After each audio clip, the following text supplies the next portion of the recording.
I'm Jen Taylor Skinner, and this is The Electorette.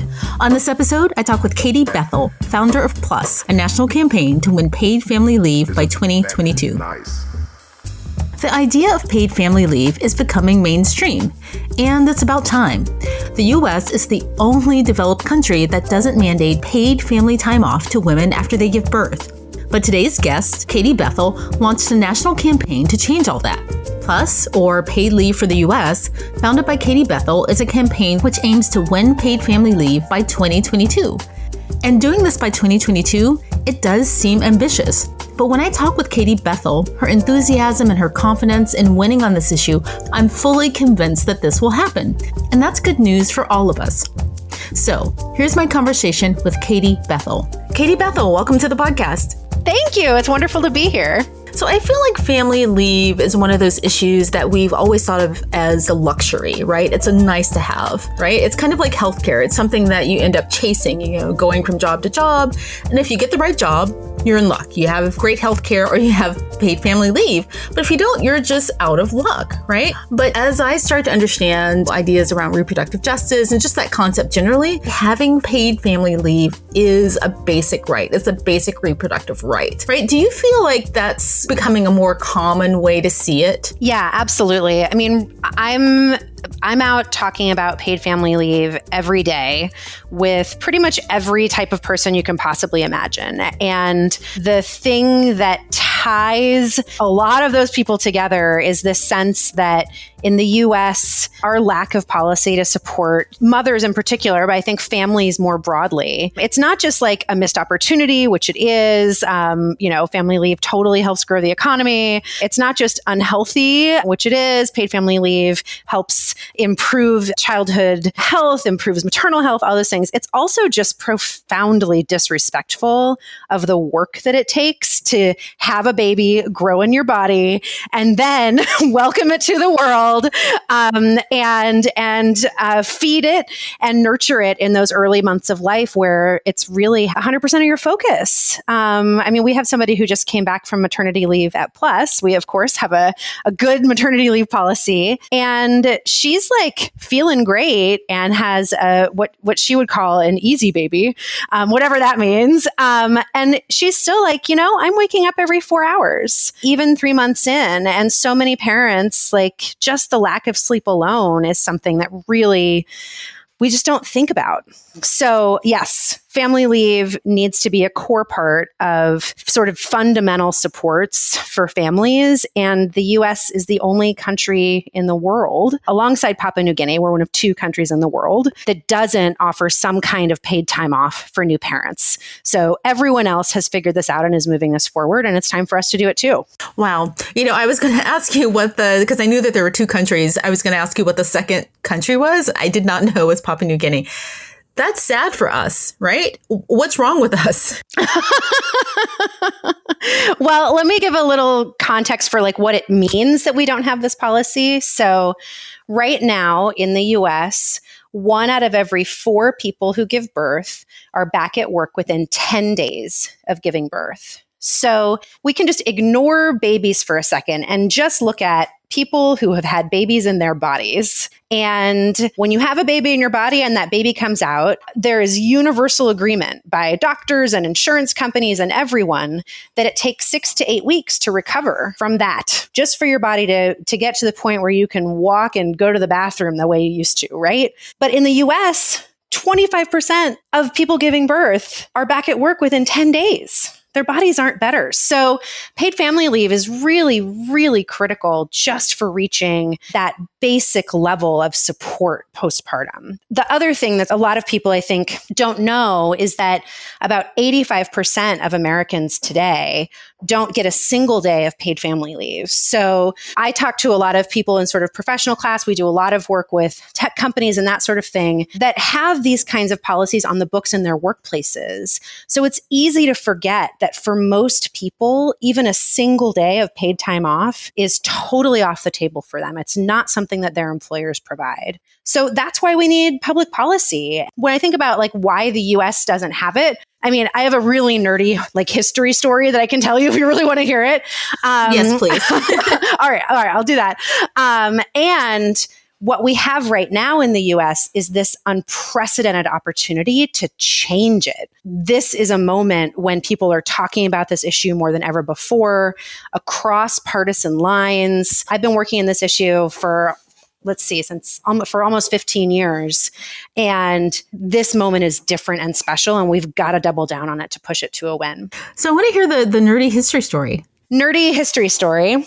A lot of people ask me, why doesn't the US have paid family leave when every other country does? And there's a really straightforward historical explanation for this. So the first paid family leave policies that really went on the books were in Europe post World War II. So World War II obviously killed a lot of men. And in the Reconstruction period, policymakers realized that if they were going to be able to rebuild their countries across the continent, they needed to have women be able to both work to start to rebuild the economy now and have babies to rebuild the population, so that those countries could recover from this devastating war. So that's what they did. They put into place paid family leave, childcare, got universal childcare policies, universal healthcare policies, this whole package of policies that help people have families and work at the same time. And in the US, we told a really different story. The story that our policymakers and economists were telling is our boys are coming home. And it shouldn't be lost on us that those policymakers and economists were all sort of cisgendered, hetero white men who were all viewing policymaking through the lens of this sort of idea of the nuclear family with a mom, a dad, 2.5 kids, and a dog. And their policymaking reflects that. It completely ignored the women of color who had been working and continued to work after the war. It focused entirely on that story that our boys are coming home. The women who entered the workforce in response to the war could now go back to being homemakers. And that was going to be what would be sort of the stable American family that would drive us forward. And what a huge missed opportunity. I mean, the policies that they have in Europe, they really drive much stronger women's labor force participation, which we need. So in the US, it's about 75%. 75% of women are participating in the paid workforce. In countries that have paid family leave policies, it's 85%. So a lot more women work when you have policies in place that really make that possible. And paid family leave is one of the sort of keystone policies that does that. Wow. So it took a world war right. for them to value women in the workplace, but just in Europe, right? Yeah. And then, of course, all of those, many of those European countries are like colonizing countries. And so then those policies got passed through around the world through colonization and blah, blah, blah. So just if you want like an extra nerdy icing on that cake. And the US missed the boat, but we don't have to miss the boat anymore. We know that we need to have families where everyone can work if they so choose outside of the home, and that's really good for our country, that even as people are, out there earning a paycheck, that they also have the moments that they need to invest in their family and their family's health. Right. So this is a really basic, almost dumb question. But so I know you've said that paid leave, the lack of paid leave at least, is the root of women's inequality in the workplace, right? So how does that work when it's actually taking women out of the workplace, and when they often return, there's a stigma, right? I mean, they don't return at the same place that they did when they left. Ooh, yeah. I mean, there's so much wrapped up in that, right? So it is a little counterintuitive to think about, okay, a policy that would allow people to be gone from work with pay for 3 months or 6 months or whatever the policy is. Like, to think about that policy helps to keep women in particular in the workforce. And I'll tell you the reason that it works that way. So, and I can tell that from my own experience. So I had my daughter 9 years ago, And she was like, I guess, another one of those easy babies, whatever that means. Really just a delight. I didn't have a lot of challenges, but I did have a lot of challenges myself. Really difficult birth, dealt with postpartum depression, really had a deep sort of self-reckoning after becoming a mom that took a long time for me to sort of pull myself out of. And my employer at the time offered 3 months of paid leave. Really, by American standards, a very good benefit, and they're a really great employer. And at that 3-month mark, I wasn't ready. I wasn't ready to go back. I was still a mess, to be totally honest. And, I had barely figured out breastfeeding. So I did go back to work because that was what my leave policy was. And in that month that I went back, everything just got worse. And I really went into this sort of downward spiral to the point where I ended up quitting that great job with that great employer because I wasn't ready to go back. And had I been able to go back when I was ready, which was really only a few months later, I would probably still work for that employer today, actually giving people who are adjusting to new children in their family, whether it's by birth or adoption, fostering, like that adjustment period is so intense.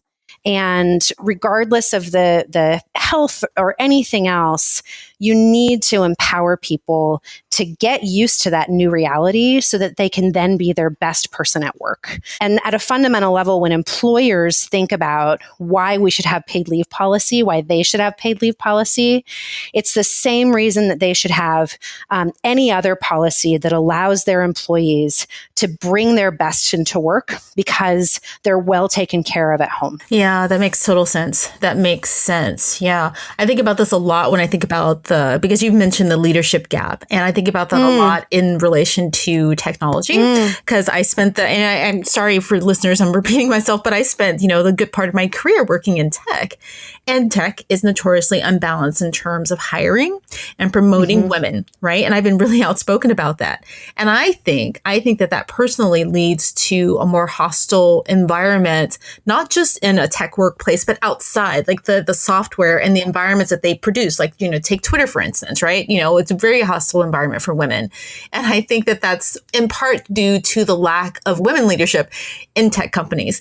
What's the link between the lack of paid leave and the leadership gap in companies like this? Oh, yeah. So there's this beautiful graph of like professional career development. And it has a red line for the ladies and a blue line for the gentlemen.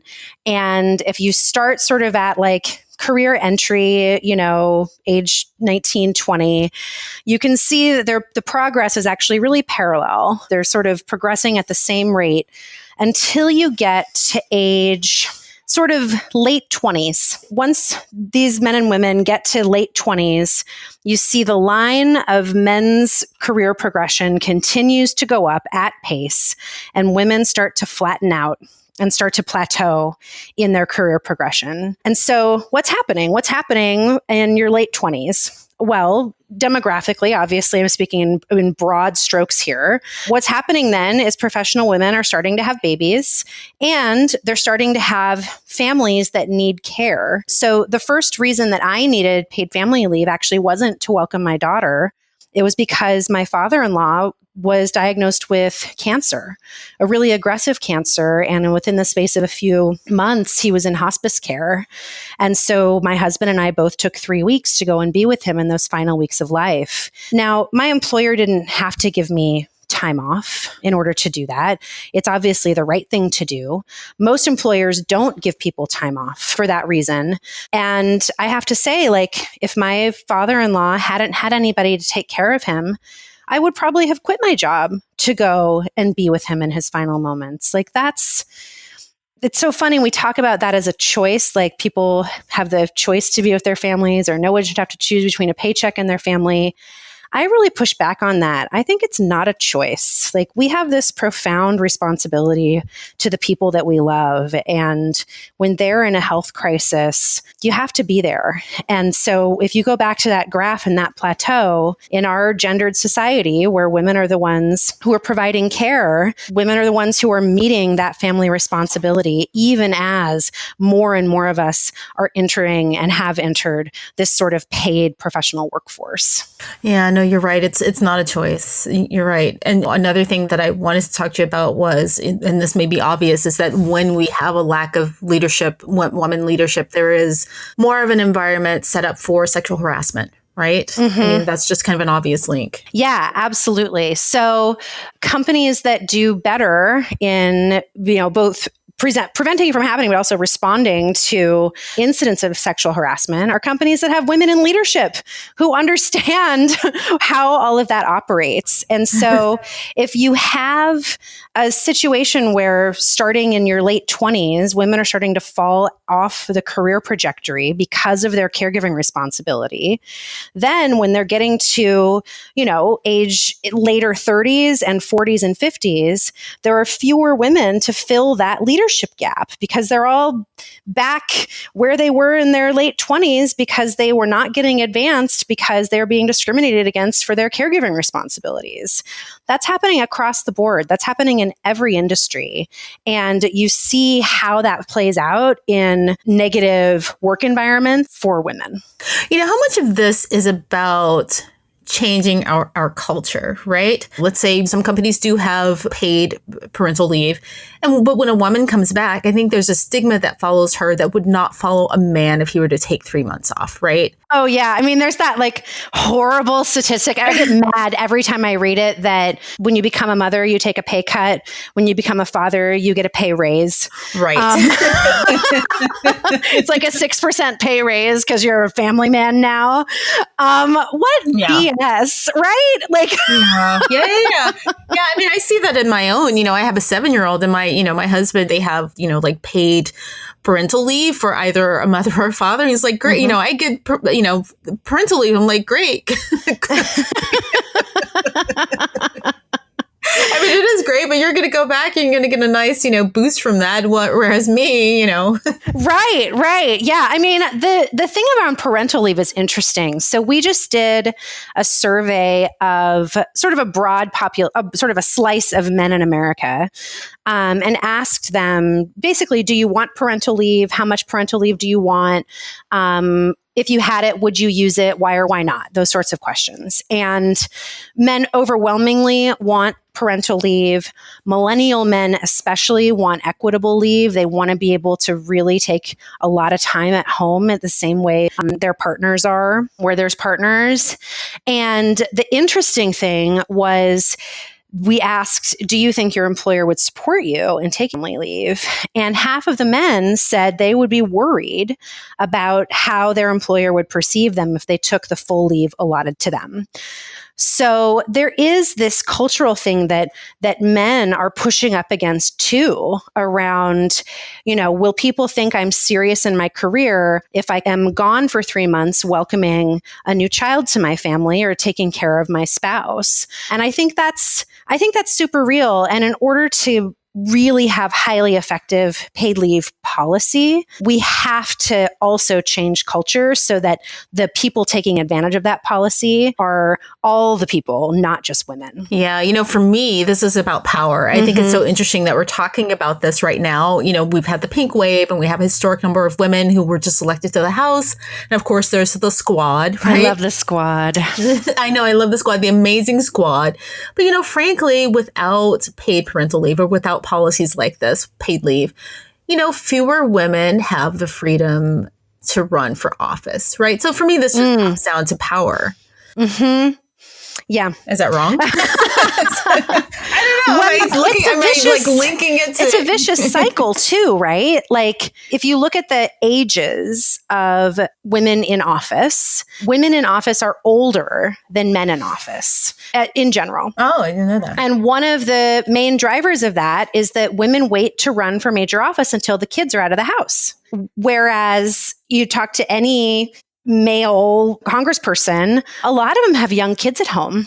And what they also have is a stay-at-home partner. So it's this cycle where you have caregiving responsibility as a barrier to seeking office. And then you have an abundance of people without caregiving responsibilities in office who then have blind spots as they're making policy, and they deprioritize that problem because it's not a problem they have, right?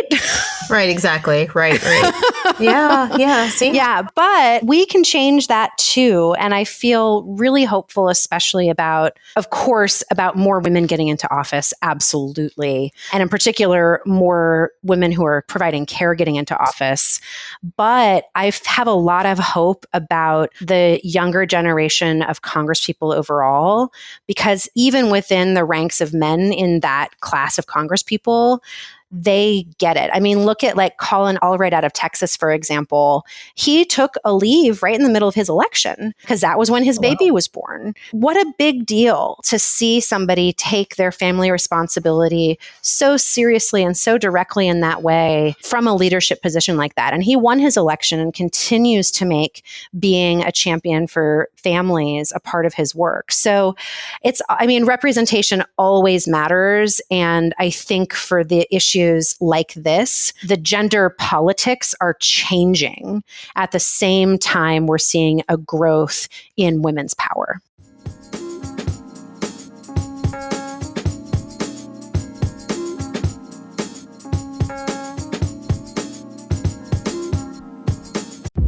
I'm ready for my life to change. ABC Sunday, American Idol returns. Give it your all. Good luck. Come out with the golden ticket. Let's hear it.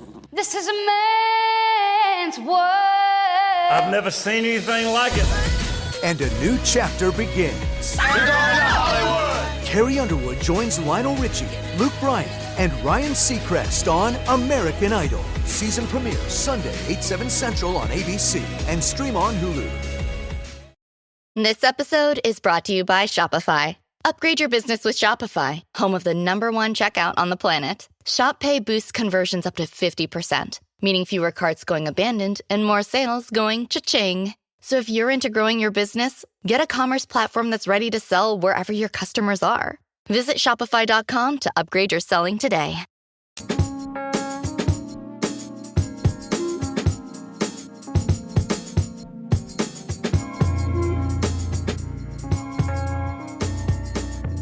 I want to talk about, because you've had some successes, I want to talk about some of the successes. So Starbucks, who is ironically in the news again today. Oh, are they? Starbucks. I think so. I don't know. Probably. And any given day, who knows?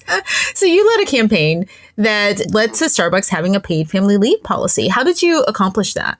One thing that I noticed when I first got Plus off the ground. So Plus is a national campaign to win paid family leave for everyone in the US. And what I noticed was that nobody was really holding companies to account for their values in how they treated their employees. But a lot of companies, and I think at the time Netflix was one of them, were bragging about the parental leave. They were starting to see that good parental leave policy was good for their brand. So I dug into it and I looked at, all right, like they're getting all this credit, but what do those policies really look like? And they were really discriminatory. Companies were getting credit for policies that left out men entirely, which we know exacerbates the women's wage gap, and also has a disproportionate effect on LGBTQ families.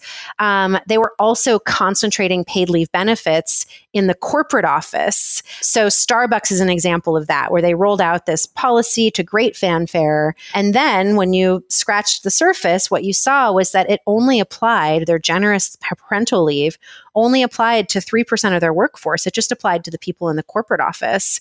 So all the baristas, everyone was left out. And then the minimal policy they did give to baristas completely excluded men.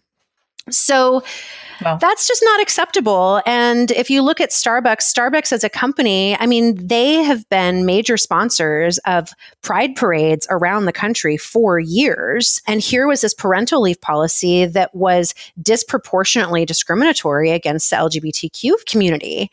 So we made that more visible to them. We worked really closely with several baristas. Most of them actually, some of them were already parents, some of them weren't, to really help them to see and understand the impact that that kind of policy that excludes men, that doesn't actually give the benefit to the lowest paid employees, that's really not aligned with Starbucks values. My favorite moment in that campaign was when one of the women we were working with, one of the baristas, we got a sit-down meeting with their VP of global benefits. We sit down in that meeting, and in the course of the meeting, there's this moment where she turns to him and says, "Are you actually telling me that my baby deserves less time with me than your baby deserves with you?" Wow. Yeah. And it was just so powerful. And that's really what we're talking about when we talk about paid leave. It's families. This isn't like, yes, you can think about this as a work benefit. Yes, you can think about this as something that helps with gender equality, all of these things. And at its core, it's really about that family is the most important thing. It's good for everyone for you to be able to be with your family when it matters most. And we need policy to reflect that. Yeah, I feel like, and correct me if I'm wrong, I just feel like Starbucks, and there's lots of criticism to go around. I mean, any company, people will find something to criticize them about, but I feel like it's one of those companies that when they do know better or when they really understand what the issue is, they try to do better. I mean, and they did. Yeah. Starbucks fixed their policy. And so now everyone's included. And Starbucks even went a step further, and they include their part-time staff in their paid leave policy, which is unusual for the retail and restaurant sector. So I really commend them for responding to the call from their employees and changing. And Walmart did the same thing. We worked with women in this organization called Organization for Respect. It's all Walmart and other retail employees really organizing for good benefits. And in that campaign, we were able to win 10 weeks of fully paid leave for full-time Walmart employees. So that's, I think, altogether through all of our private sector work, we've now won leave for nearly 6 million people in the country. Wow. Yeah. That's amazing. We had this moment where a woman we work with, her brother works at Walmart and was expecting, and she wasn't a part of that campaign, but I told her we won at Walmart, and she was like, "Oh my gosh, my brother's going to be a dad." And she called him up and he was like, "Yeah, I just found out I get paternity leave." And I mean, that's the kind of thing that just fuels you to work every day when you can see that there's a real dad out there who got time with his new baby because of this work. It's really, really powerful. Yeah, and I commend those companies for doing that. And, the thing is that we need to be smarter constituents and smarter consumers about this, because I know that a lot of these companies who kind of parade like, oh, we've got, paid leave, they're leaving out non-full-time employees. They're leaving out people who, let's say, I don't want to call anyone out because I don't know what Amazon's paid leave policy is, but maybe they're leaving out warehouse workers or people on the lower rung of their workplace. But what's happening is that we're creating a class system within the workplace, right? Some people can afford to fully take care of their families because they have leave, and the people who are making the least can't. Right? Right. I mean, we talk so much about income inequality, but there's also this huge divide in benefits and safety net equality that translates into inequality of time, where families literally don't have the time to invest in themselves and each other. There's this campaign that was really popular around where I live in San Francisco called Talk, Read, Sing. Talk, Read, Sing to your baby. It's all about helping your baby develop verbal skills, which then help for the rest of their lives. Really good campaign, has had a really positive impact. And the parents that campaign is targeted after are parents who are working 3 part-time jobs, who are struggling to afford the childcare in order to work those 3 part-time jobs. Where do they have the time to talk, read, and sing Exactly. to their babies. Get home at 3 a.m. and wake your baby up. It's like, hey, Right. how's your day? Right. Yeah. Right. So these issues are so interconnected. And I think policymakers for far too long have taken it for granted that there's someone out there who will do the unpaid labor of caring for children and caring for seriously ill loved ones. And the fact is, that's just not true anymore. There are not a lot of someones out there who can afford to work for free. Yeah. You're so optimistic and you're the perfect person to run this org, because I'm just thinking of all of these problems. I'm like, we don't value women in this country. We don't value mothers. We don't value poor people. And I'm so angry. And you're just like, we're going to do this. And I'm just going to rant about it. So, I mean, the thing that I always think about is that, yes, we have these problems because patriarchy, and yes, we have them because misogyny, and yes, we have them because racism, and we also have them because human beings make decisions every day that lead to these bad outcomes. And so as long as I focus on who are the human beings who are making the decisions that cause this harm, and how do I get them to change or get them out of power? Like those are those are the options. And that kind of focus is what drives me and what I've built this organization around. That's amazing. I should have taken that approach to my week. Who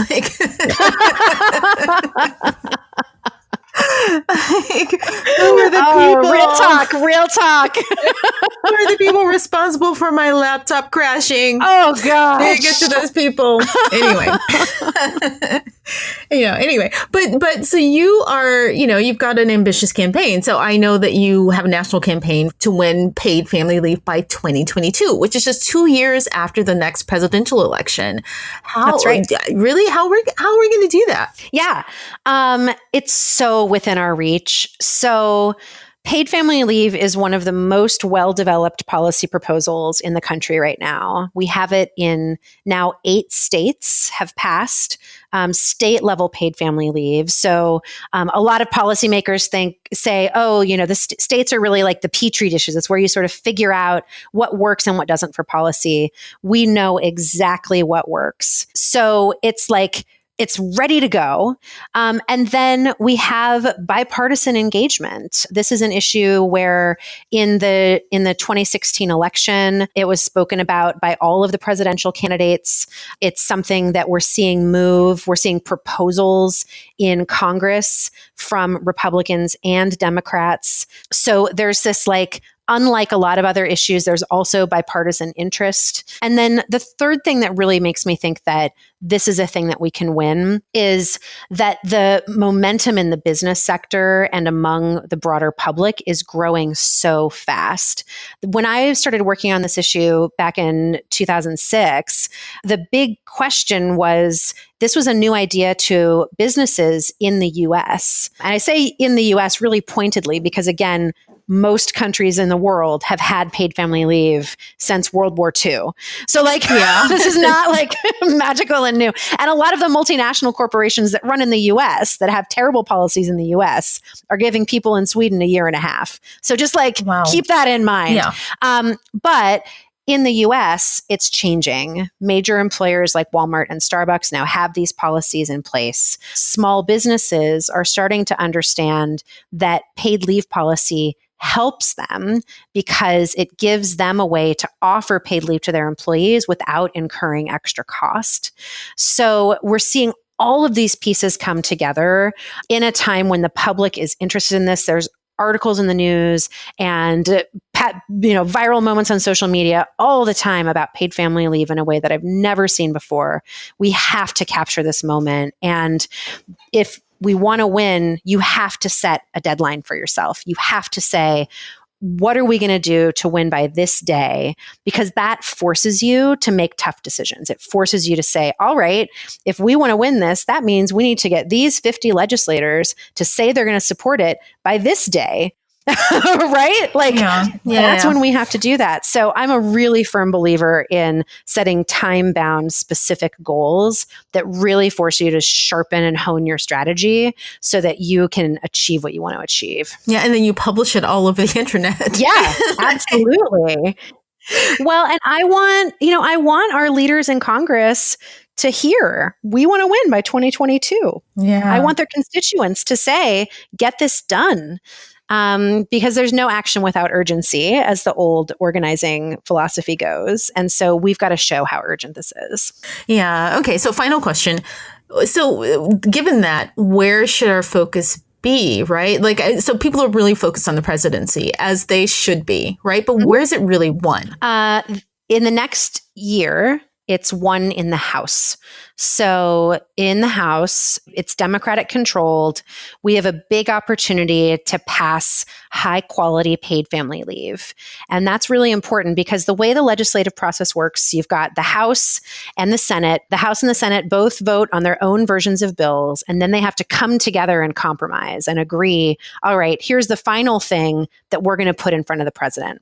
So in the House, our strategy is to pass as like an awesome, like the best bill we can possibly pass. Then in the Senate, after the presidential election, that's where the fight is really going to happen because the Senate has a lot more Congress people who aren't as familiar with paid leave as an issue.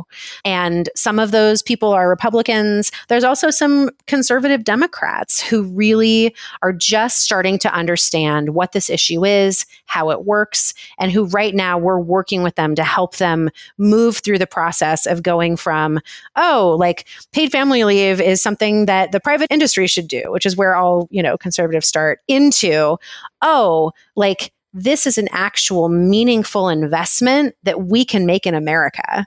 And here's how we can do it. Here's the way that all the states have done it. So we're taking people on that journey right now. And so if we think about like, where can your listeners get involved? This year, it's call your congressperson, your person in the House, and tell them to pass high quality paid family leave. And people can go to PL+US to find ways to take action on that. And then if they're thinking about engaging in the election, if you have a senator who's up for election, they need to know that paid family leave is a top priority issue for you because we need to help the Senate have more paid family leave champions in order to win the kind of bill we want. Like what'll happen if we don't do that is the Senate will pass something that sucks. Yeah.